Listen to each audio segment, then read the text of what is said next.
ধর্মতলা কার্যত আজ অবরুদ্ধ।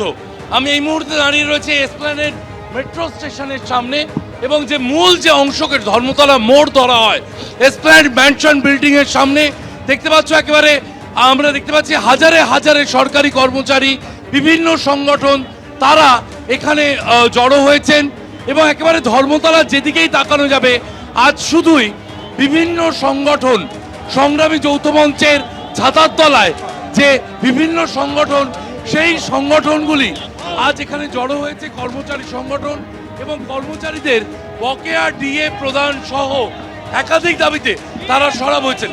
আমি কথা বলার চেষ্টা করব, আপনাদের মূল দাবিগুলো আছে। দেখুন, আপনারা সবাই জানেন যে গত 15 বছরে মমতা বন্দ্যোপাধ্যায় 2 লক্ষ কোটি টাকা চুরি করেছে। সরকারি কর্মচারী শিক্ষকদের ডিএ মেরে, ডিএ চুরি করে 2 লক্ষ কোটি টাকা চুরি করেছে, এটা অনেকে জানেন না।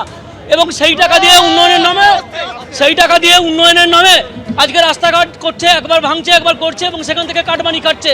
আজকে যখন সুপ্রিম কোর্টের নির্দেশে আমাদের ডিএ মেটানোর কথা বলেছে, বকেয়া ডিএ, তার 25% ডিএ 6 মার্চের মধ্যে মেটানোর কথা আছে।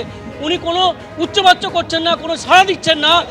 আপনারা যে কালীঘাট চলো ডাক দিয়েছিলেন, আমি দেখছি সামনে বড় ব্যারিকেড, এই যে লিন্ডসে স্ট্রিটের সামনে যে ব্যারিকেড দেওয়া হয়েছে, আপনারা কি এখানেই আজকে দাঁড়িয়ে যাবেন? একটা ব্যারিকেড নয়, একাধিক ব্যারিকেডের পেছনেও ব্যারিকেড আছে। আপনারা দেখবেন যে মমতা ব্যানার্জি এত ভয় পেয়েছে সরকারি কর্মচারীদের, এত শিক্ষকদের ভয় পেয়েছে যে 3খানা ব্যারিকেড লাগাতে হয়েছে।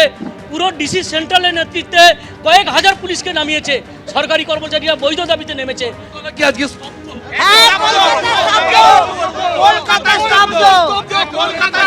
কলকাতা স্তব্ধ। আমরা আমার হকের দাবি আদায় করতে এসেছি। কলকাতা হকের দাবি আমাদের দিতে হবে, এই চোরকে সরিয়ে দিতে হবে।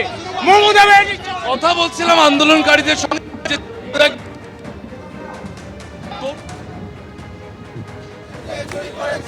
সেই ছবি আপনারা দেখতে পাচ্ছেন, একেবারে রাস্তায় শুয়ে পড়ে একজন আন্দোলনকারী, তিনি অসুস্থ হয়ে পড়েছেন এবং তিনি দাবি করছেন। অন্যদিকে সংগ্রামী যৌথ মঞ্চ সহ আরো সমস্ত সরকারি কর্মচারীদের যে সংগঠন, তারাও কিন্তু এই মুহূর্তে রাস্তায় বসে পড়ে অবস্থানে অনড় রয়েছে।